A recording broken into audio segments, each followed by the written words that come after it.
Friends, डिलॉ junction में आपका स्वागत है। मैं बरखा शर्मा आपके सामने आज जो सीरीज लेके आई हूँ वो सीरीज है हमारी माइनर सीरीज। माइनर सीरीज किससे रिलेटेड है? माइनर सीरीज हमारी रिलेटेड है एपीओ से। एपीओ में जो हमारे माइनर एक्ट्स आ रहे हैं हम उसको स्टार्ट कर रहे हैं। तो आज जो हम सबसे पहले एक्ट लेंगे वो सबसे पहले एक्ट लेंगे राजस्थान सार्वजनिक परीक्षा अधिनियम 1992। ठीक है, इसका मतलब हो गया Rajasthan public examination use of unfair means act 1992। ठीक है, अनुचित साधनों की रोकथाम करने के लिए यह अधिनियम बना है। ये एक बहुत छोटा सा एक्ट है, केवल इसमें सेक्शन है 8। केवल टोटल 8 सेक्शन है इसके अंतर्गत। इससे क्या होगा, हम जैसे छोटे छोटे एक्ट कंप्लीट करते जाते हैं तो हमको लगता है हमारा सिलेबस कंप्लीट हो गया, इसलिए हमने माइनर से शुरू किया है। आईपीसी हमारे साथ में चली रही है, तो जो भी एपीओ का कोर्स कर रहे हैं हमारे साथ सीरीज के संग, वो प्लीज इसको लाइक शेयर और सब्सक्राइब कीजिए और जुड़े रहिए डिलो जंक्शन के साथ। ठीक है, तो सबसे पहले आज जो हम स्टार्ट कर रहे हैं वो है राजस्थान सार्वजनिक परीक्षा अधिनियम अनुचित साधनों की रोकथाम के लिए। कब का एक्ट है? 1992 का। जैसा कि हम क्या करते हैं, जब भी हम कोई एक्ट स्टार्ट करते हैं तो हम उसकी देखते हैं इंडेक्स। इंडेक्स देखने से क्या होता है, हम एक बार एक्ट का जो ऊपरी पार्ट होता है वो कवर कर लेते हैं कि भाई ये जो एक्ट है हमको किस किस चीज के बारे में बता रहा है। तो जब हम इसकी इंडेक्स देखते हैं तो हमें पता चलता है कि इसमें कितने सेक्शन है। इसमें टोटल सेक्शन है हमारे 8। कितने सेक्शन है टोटल? सेक्शन हो गए 8, यानी 8 सेक्शंस हैं। तो सबसे पहले हमारा सेक्शन आता है, वो हमको बताता है संक्षिप्त नाम विस्तार और प्रारंभ, short title extend and commencement के बारे में बताता है। फिर जो सेक्शन 2 आता है वो हमको बताता है डेफिनेशन कौन कौन सी होगी। फिर सेक्शन 3 आता है, वो हमको बोलता है अनुचित साधनों के उपयोग का प्रतिषेध। क्या मतलब हुआ इसका? Prohibition of use of unfair means के बारे में।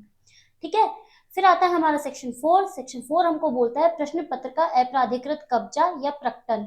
क्या मतलब है इसका? Unauthorised possession of disclosure of question paper. फिर आता है 5 सेक्शन जो बोलता है हमको परीक्षा कार्यनिष्ठ व्यक्ति के द्वारा प्रकटन की रोकथाम। इसका मतलब हो गया prevention prevention of leakage by person untrusted with examination work. ठीक है, फिर 6 में आ गई हमारी पेनल्टी यानी कि शास्ति। ये हमने यहाँ तक देख लिया। अब हम आगे देखते हैं। आगे आता है हमारा एक सेक्शन 6A। 6 के बाद आएगा 6A जो बोलता है हमको प्रश्न पत्रों की चोरी, उदापन या लूट कारित करने के लिए दंड, punishment for committing theft, extortion और robbery of question papers. Question paper से रिलेटेड है ये। फिर सेक्शन जो 7 आता है हमारा, वो हमको बोलता है उपहति कारित करने की तैयारी के साथ अपराध करने के कारण शास्ति। शास्ति क्या होती है? हमारी दंड होती है, जिसको हम पेनल्टी भी बोलते हैं। Penalty of offense with preparation to cause hurt. ये बात बोली इसने। फिर जो आता है हमारा इसका सेक्शन, लास्ट सेक्शन जो है हमारा सेक्शन 8, ये हमको बोलता है अनुसूची को संशोधित करने की शक्ति, पावर टू अमेंड शेड्यूल। किसको है? कौन सी अनुसूची? जो हमें लास्ट में दी गई है, इस एक्ट के लास्ट में हमको एक शेड्यूल दी गई है, उसके बारे में बताया गया है। ठीक है, अब हम देखते हैं इसको। फाइनली हम एक्ट को स्टार्ट करते हैं। हम सबसे पहले हमने एक्ट को देखा, एक्ट की इंडेक्स को देखा। अब फाइनली हम इसके एक्ट को स्टार्ट कर रहे हैं। इसका मतलब हो गया कि इस अधिनियम का जो नाम है वो है राजस्थान सार्वजनिक परीक्षा अनुचित साधनों की रोकथाम, यानी कि Rajasthan public examination use of unfair means 1992। ठीक है, और कब का एक्ट है? ये एक्ट है एक्ट नंबर 27। का क्या मतलब हो गया कि 1992 में 27 नंबर पे ये एक्ट बना था, इसलिए इसका अधिनियम का जो नंबर है वो है 27। ठीक है, इसके अंदर फिर क्या है, इसका उद्देश्य क्या है भाई, ये किस उद्देश्य से इस अधिनियम को पारित किया गया, बनाया गया? तो इसमें क्या हो गया, सार्वजनिक परीक्षाओं में प्रश्न पत्रों को प्रकटन की और अनुचित साधनों के उपयोग को रोकने के लिए अधिनियम है। क्या मतलब हुआ इस बात का? इस बात का ये मतलब हुआ कि ऐसा माना गया कि भाई जो अपने माध्यमिक शिक्षा बोर्ड होता है या कोई विश्वविद्यालयों की परीक्षाएं होती है या किसी अन्य तरीके की जो परीक्षाएं होती है, उनमें क्या करते हैं, जो स्टूडेंट्स होते हैं वो अनुचित साधनों का उपयोग करते हैं। तो उन जो यूनिवर्सिटीज वगैरह होती हैं या फिर जो राजस्थान माध्यमिक शिक्षा बोर्ड वगैरह है, इनके द्वारा क्या किया गया कि भाई कई बार प्रयास किया गया कि भाई बच्चे अनुचित साधनों का उपयोग नहीं करें, चीटिंग किसी तरीके से नहीं करें, लेकिन क्या हुआ, उनके अनेक प्रयास करने के बाद भी इस पर नियंत्रण नहीं पाया गया। फिर उसके अलावा क्या होता था कि जो कई स्टूडेंट्स होते थे, वो क्या करते थे, जो टीचर्स वगैरह होते थे या जो इन्विजिलेटर आते हैं अपने एग्जाम के अंतर्गत, उनको क्या करते थे, धमकाते थे, हमले करते थे, हमले की आशंका पैदा कर देते थे उनके ऊपर। तो उनको लगता है कि भाई हमने इस तरीके की रोकथाम की तो कहीं हमारे पे हमला नहीं हो जाए। तो इस तरीके की आशंका उन टीचर्स के ऊपर बनी रहती थी। तो क्या किया गया, इन सब बुराइयों पर, इन हमलों पर, इस तरह की गतिविधियों पर नियंत्रण करने के लिए सार्वजनिक परीक्षा में अनुचित साधनों के उपयोग को एक विशेष विधि अधिनियमित करके प्रतिषिद्ध करने का प्रस्ताव रखा गया कि किसी भी सार्वजनिक परीक्षा में, सार्वजनिक परीक्षा कौन सी हो गई, जो भी हम आगे आगे के सेक्शंस में जब इसकी डेफिनेशंस आएगी ना, तब हम देखेंगे कि कौन सी होती है सार्वजनिक परीक्षा। तो उसमें क्या करते थे, अनुचित साधन अगर कोई भी अपनाए गए हैं तो उसके फलस्वरूप क्या होता था, हमले, उपहति या मृत्यु के लिए की गई किसी भी तैयारी, प्रयत्न और प्रयत्न को भी क्या माना गया था, अपराध माना गया था। तो इसका उद्देश्य क्या बेसिकली इसका उद्देश्य क्या है कि भाई कोई भी सार्वजनिक परीक्षा है, उसमें कोई भी अनुचित साधन प्रयोग किए गए हैं या प्रश्न पत्रों को प्रकट किया गया है या तो इस तरह की कोई भी गतिविधियां की गई है, तो उसके लिए अधिनियम पारित किया गया है। कौन कितने सेक्शन है इसमें, अभी हमने देखा था थोड़ी देर पहले कि इसमें सेक्शन है टोटल 8। टोटल 8 सेक्शन है, 8 नवंबर 1992 को ये बना था। ठीक है, तो अब सबसे पहले देखते हैं हम कि इसका क्या नाम है, संक्षिप्त नाम, विस्तार और प्रारंभ। जैसा कि अभी हम थोड़ी देर पहले देख के आए हैं, हमने कम से कम 2 बार इसको रिपीट कर लिया कि इसका जो अधिनियम है, इसका नाम है राजस्थान सार्वजनिक परीक्षा अनुचित साधनों की रोकथाम अधिनियम 1992। अधिनियम की संख्या हो गई 27। ठीक है, इसका विस्तार कहाँ पर होगा, पूरे भारत पर होगा, पूरे भारत पर होगा क्या इसका विस्तार, नहीं, इसका विस्तार पूरे भारत पर नहीं होगा, इसका विस्तार होगा पूरे हमारे राजस्थान राज्य पे। जो हमारे राजस्थान का राज्य है उस पर इस अधिनियम का विस्तार होगा। ठीक है, तो ये कौन सी हो गई, स्थानीय विधि। ठीक है, जब हम आईपीसी का सेक्शन 42 पढ़ते हैं तो वहां पे आती है हमारी स्थानीय विधि। स्थानीय विधि क्या होती है, जो एक विशिष्ट भाग को लागू होती है। तो विशिष्ट भाग यहाँ पर क्या हो गया, राजस्थान। तो राजस्थान पर यह अधिनियम लागू है। ठीक है, अब बढ़ते हैं हम आगे। आगे बढ़ के आते हैं हम सेक्शन 2 की तरफ। सेक्शन 2 बोल रहा है, मैं हूं डेफिनेशन क्लोज, मेरे में आती है परिभाषाएं। ठीक है, डेफिनेशन क्लोज है, इसमें कुल कितनी धाराएं हैं, 4 धाराएं। टोटल 4 धाराएं, मतलब इसके सब क्लोजेस है 4। इसका मतलब हो गया जो सेक्शन 2 है इसमें 4 परिभाषाएं हैं, 4 परिभाषाएं है। ठीक है, सबसे पहले कौन सी डेफिनेशन आती है इसकी, सबसे पहले आती है इसकी परीक्षा केंद्र। इसका मतलब हो गया एग्जामिनेशन सेंटर। तो क्या होता है एग्जामिनेशन सेंटर, एग्जामिनेशन सेंटर होता है सार्वजनिक परीक्षा, जो कि अभी हमको आगे डिफाइन की गई है। कहाँ पे डिफाइन की गई है, जब हम इसका देखेंगे 2B, सेक्शन 2B हम देखेंगे तब आएगा सार्वजनिक परीक्षा क्या होती है। सार्वजनिक परीक्षा आयोजित करने के लिए नियत कोई भी स्थान या संलग्न संपूर्ण परिसर। ठीक है, इसका मतलब हो गया कि सार्वजनिक परीक्षा आयोजित करने के लिए, यानी सार्वजनिक परीक्षा करने के लिए अगर कोई भी स्थान जो निर्धारित किया गया है और उससे संलग्न संपूर्ण परिसर हो गया, तो वो यहाँ पे आ जाएगा। इसका मीन्स हो गया, means any place fixed for holding public examination and includes the entire premises attached thereto. ठीक है, फिर सेक्शन जो 2B आता है हमारा, वो हमको बोलता है सार्वजनिक परीक्षा के बारे में। हमने यहाँ पे देखा सार्वजनिक परीक्षा, अब यहाँ पे बताया गया सार्वजनिक परीक्षा आखिर होती क्या है। तो सार्वजनिक परीक्षा जो होती है वो होती है अनुसूची में विनिर्दिष्ट परीक्षा। अनुसूची में विनिर्दिष्ट परीक्षा होती है। अभी हम देखेंगे तो हम यहाँ से क्या करेंगे, हाँ जब हम एक्ट खोलेंगे तो एक्ट में जाएंगे हम, इस एक्ट के लास्ट वाले पेज पे वो क्या बता रहा है हमको कि अनुसूची में विनिर्दिष्ट परीक्षा, तो अनुसूची में कौन कौन सी परीक्षाएं दी गई हैं। तो सबसे पहले जो परीक्षा आती है वो आती है राजस्थान माध्यमिक शिक्षा बोर्ड के द्वारा संचालित परीक्षा, यानी examination conduct by the board of secondary education for Rajasthan under the Rajasthan secondary examination act 1957। इसके अकॉर्डिंग होती है, निर्धारित की हुई परीक्षा होती है। फिर आती है इसका सेकंड पॉइंट। सेकंड पॉइंट हमको बोलता है भारत में विधि द्वारा स्थापित किसी विश्वविद्यालय द्वारा संचालित कोई भी परीक्षा कौन सी होगी, any examination conduct by any university established by law in India. फिर इसमें एक सेक्शन आया था बीच में, थर्ड थर्ड आया था जो डिलीट हो गया था। डिलीट कब से हो गया था, डिलीट हो गया था 12 अप्रैल 2022 से। इसका जो थर्ड पॉइंट आता है वो डिलीट हो गया था 12 अप्रैल 2022 से डिलीट हो गया था। फिर आता है इसका फिर जो थर्ड अलग से पॉइंट जोड़ा गया उसमें था कि राज्य में किसी स्वशासित कॉलेज द्वारा परीक्षा, राज्य में any examination conduct by any autonomous college in the state.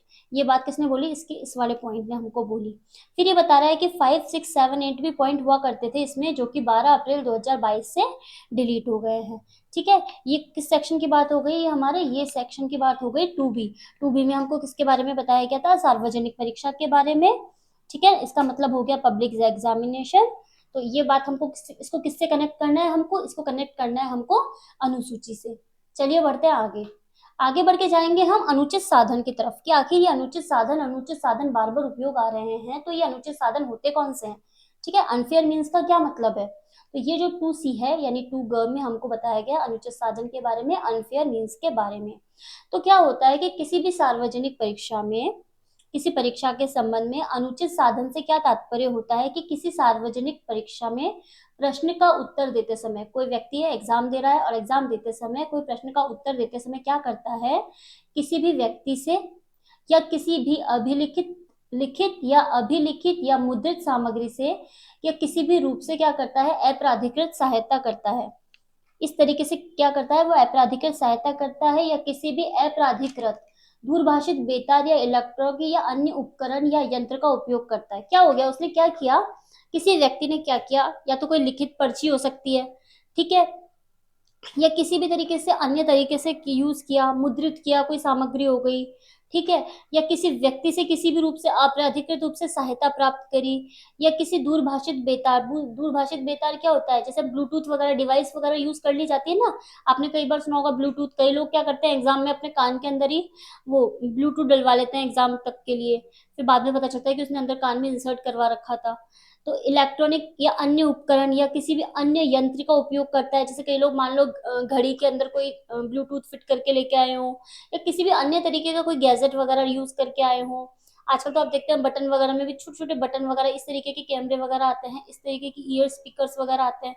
तो अगर इस तरीके का यूज करते हैं तो वो क्या करते हैं, अनुचित साधनों का उपयोग करते हैं। ठीक है, तो ये हमारे अनुचित साधन हो गए, अनफेयर मीन्स हो गए। ठीक है, तो क्या हो गया इसका मतलब है unfair means in relation to examination while answering question in a public examination means the unauthorized help for any person और फ्रॉम एनी मटेरियल, रिटर्न रूप में हो सकता है, रिकॉर्डेड हो सकता है, प्रिंटेड हो सकता है, in any form whatsoever the use of any unauthorized telephonic wireless or electronic or other instrument or gadget। देख लिया हमने, इसका क्या मतलब हो गया, रिटर्न में, रिकॉर्डेड या किसी तरीके का प्रिंट हो गया, कोई वायरलेस यूज हो गया, कोई इलेक्ट्रॉनिक हो गए इंस्ट्रूमेंट, तो ये सब क्या होते हैं, इन सब का अगर यूज करके किसी भी तरीके की कोई चीटिंग वीटिंग की जाती है तो इसका मतलब होता है कि उस व्यक्ति ने अनुचित साधनों का उपयोग किया है। सरल भाषा में यही है कि उसने किसी भी तरीके से चिटिंग या इस तरीके का काम करने में उसने इन साधनों का उपयोग किया है, यही होते हैं अनुचित साधन, अनफेयर मीन्स। चलिए बढ़ते हैं आगे।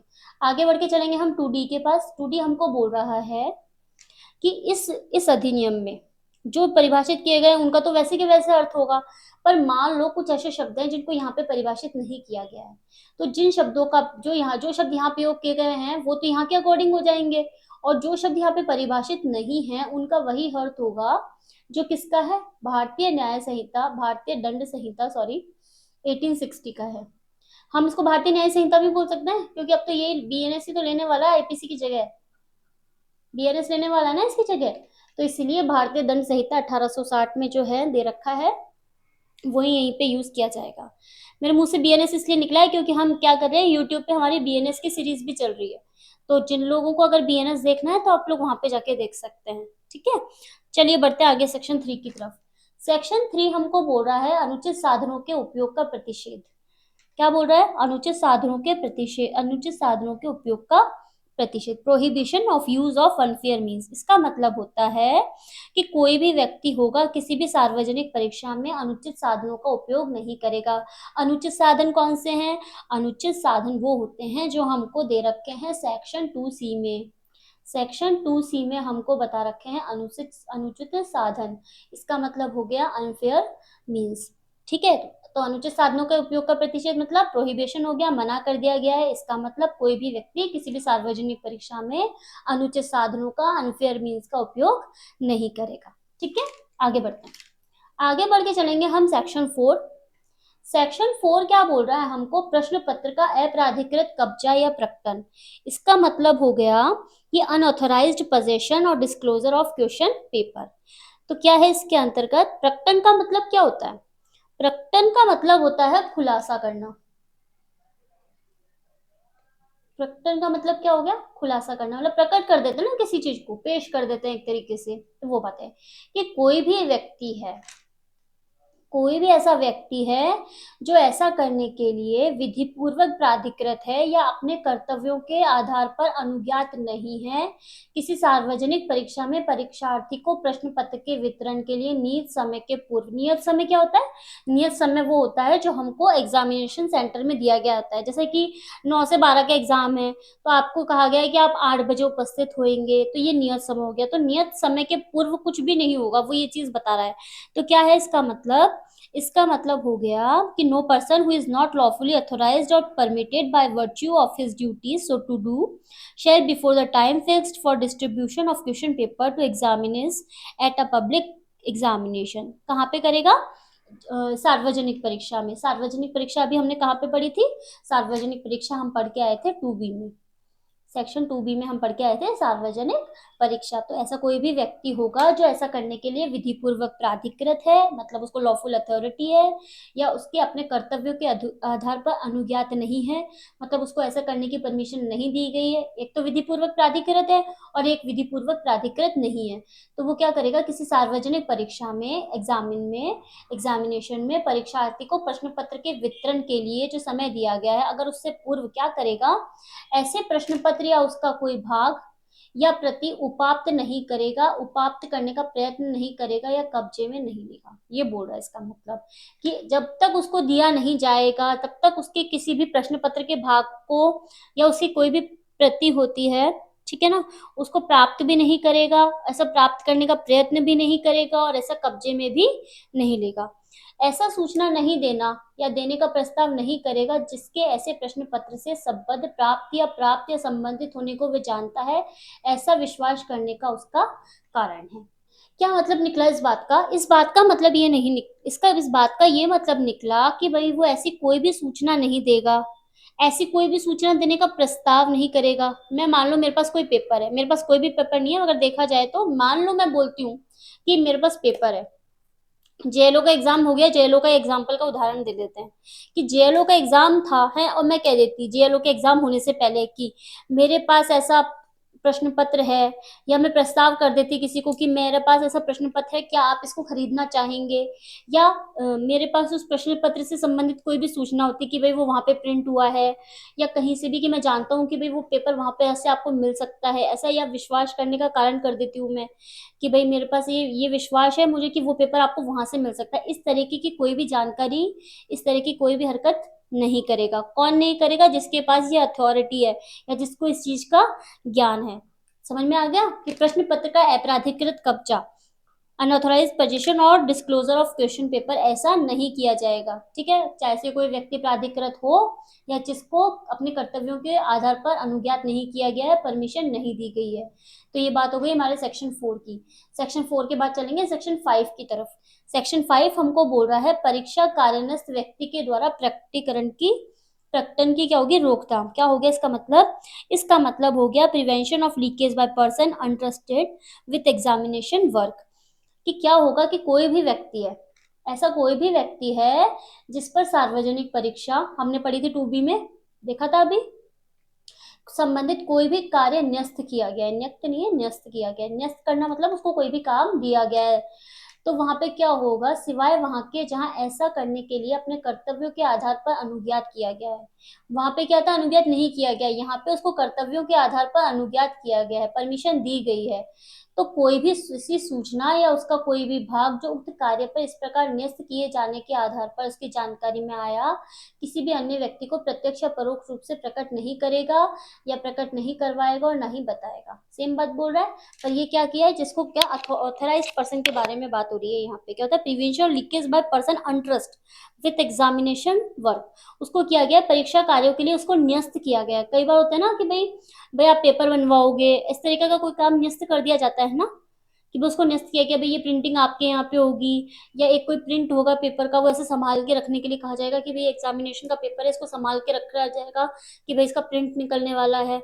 तो अगर किसी व्यक्ति को इस काम के लिए न्यस्त किया गया है, उसको अंट्रस्ट किया गया है, तो वो क्या करेगा, मतलब अपने उसको अपने कर्तव्यों के आधार पर अनुज्ञात किया गया है, तो वो क्या नहीं करेगा, उसको प्रत्यक्ष या परोक्ष या किसी भी आधार पर किसी को भी बताएगा नहीं, प्रकट नहीं करेगा, ठीक है, और ना ही करवाएगा और ना ही किसी अन्य व्यक्ति को ऐसा बताएगा। ये किसने बोली बात हमको, ये बोली हमको सेक्शन 5 ने, ठीक है। सेक्शन 6 बढ़ते हैं हम। सेक्शन 6 हमको क्या बोलता है, सेक्शन 6 बोलता है शास्ति के बारे में। शास्ति क्या होती है हमारी, दंड हो गया या फिर पेनल्टी होती है, पेनल्टी होती है हमारी।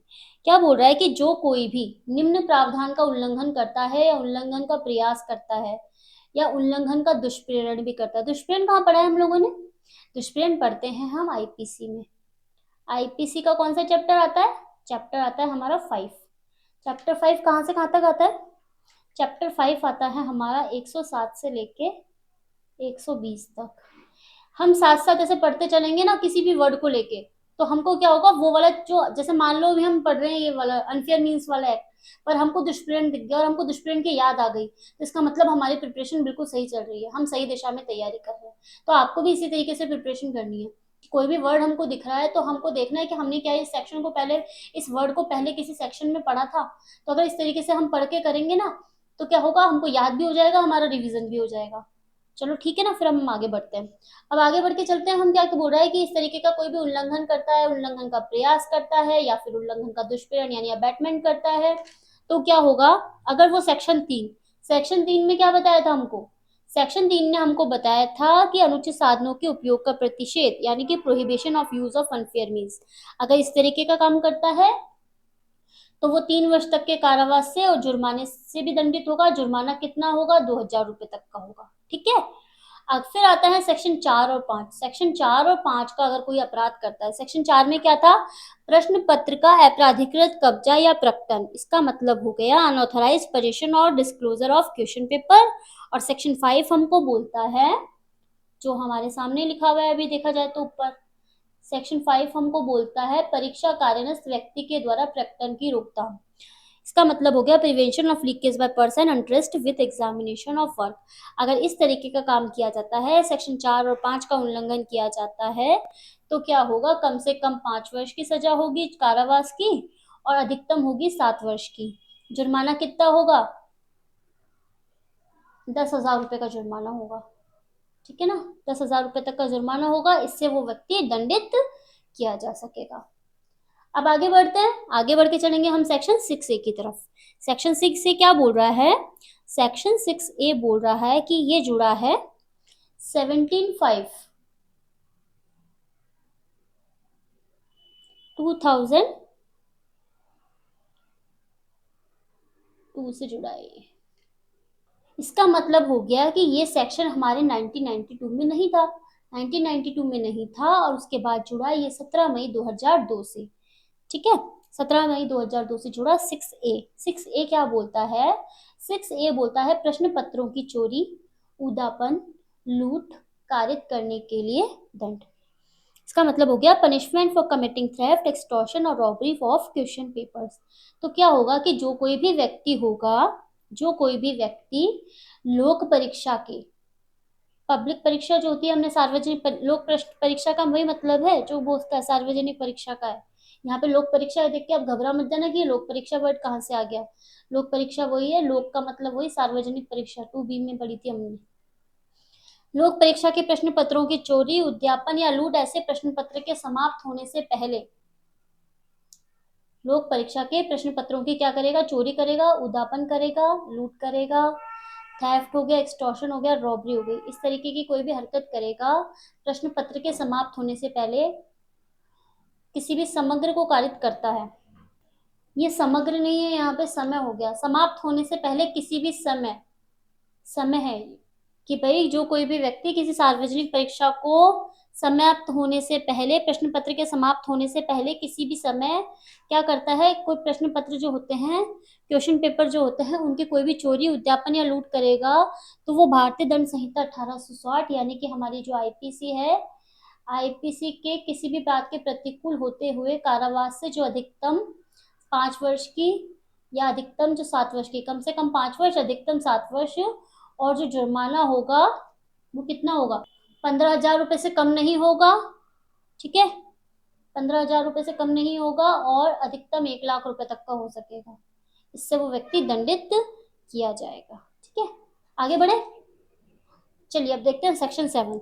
सेक्शन 7 हमको बोलता है उपहति कारित करने की तैयारी के साथ अपराध करने के कारण शास्ति। यहाँ पे क्या हो गया, हमारा तैयारी को दंडनीय बता दिया कि उपहति यानी उपहतिकारी हर्ट कारित करने के लिए कोई तैयारी की गई, उसके साथ अगर अपराध किया गया है तो उसके लिए क्या शास्ति होगी। Penalty for offense with preparation to cause hurt.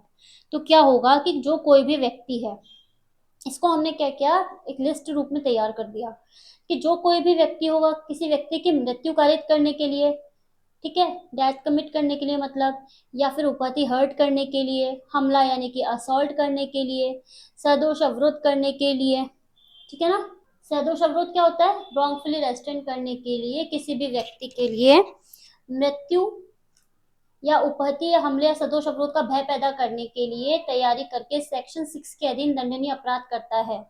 Section 6 में कौन सा अपराध बताया गया था हमको, सेक्शन 6 में बताई गई थी हमको शास्ति। सेक्शन 6 के अधीन कोई दंडनीय अपराध करता है तो क्या होगा, वह 3 वर्ष तक के कारावास से जुर्माने से 5,000 रुपए तक का हो सकेगा, दंडनीय होगा। सेक्शन 6 में कौन कौन से अपराध बताए गए थे हमको, सेक्शन 6 में हमको सेक्शन 3 और 4 और 5 में जो दंड दिए गए हैं उन अपराधों के बारे में बताया गया था। ठीक है, मतलब इसका मतलब हो रहा है कि सेक्शन 6 में जिन जिन अपराधों को दंडनीय बताया गया उनके लिए अगर ऐसा करेगा तो वो क्या होगा, 3 वर्ष तक का कारावास और जुर्माने से दंडनीय होगा। ठीक है, अब लास्ट सेक्शन आता है इस एक्ट का। इस एक्ट का लास्ट सेक्शन हमको बोलता है कि अनुसूची को संशोधित करने की शक्ति, जो हमें शेड्यूल दे रखी है, जो कि हमने किसके संग पढ़ी थी, सेक्शन 2B के साथ पढ़ी थी। सार्वजनिक परीक्षा में आई थी ना कि अनुसूची में जो जो परीक्षाएं दे रखी है वो आई थी।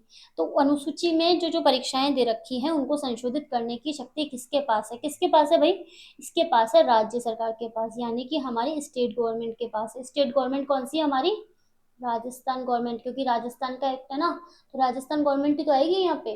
तो राज्य सरकार को राजपत्र में अधिसूचना द्वारा ऐसी किसी भी अन्य सार्वजनिक परीक्षा को अनुसूची में सम्मिलित कर सकेगी जिसके संबंध में वह इस अधिनियम के उपबंधों को लागू करना आवश्यक समझे। अगर राज्य सरकार को ऐसा लगता है कि कोई भी परीक्षा है जिससे क्या होता है, इस अनुसूची में शामिल करना आवश्यक है, इस शेड्यूल में शामिल करना आवश्यक है, तो वो क्या कर सकेगी, उसको इस अधिनियम के उपबंधों में लागू कर सकेगी और किसी भी सार्वजनिक परीक्षा को अनुसूची में अपवर्जित कर सकेगी। मान लो इंक्लूड कर दिया तो उसको हटा भी तो सकती है ना। और क्या करेगी, राजपत्र में प्रकाशित होने पर अनुसूची संशोधित मानी जाएगी। राज्य सरकार क्या करेगी, इस तरीके का कोई भी अमेंडमेंट कर सकेगी, अमेंडमेंट करके उसको राजपत्र में यानी गवर्नमेंट गजट में क्या करेगी, पब्लिश करेगी। और जब ऐसी राजपत्र में प्रकाशित हो जाएगा तो वो अनुसूची क्या होगी, संशोधित करी हुई मानी जाएगी। तो ये था हमारा छोटा सा act, Rajasthan public examination use of unfair means act 1992। इसका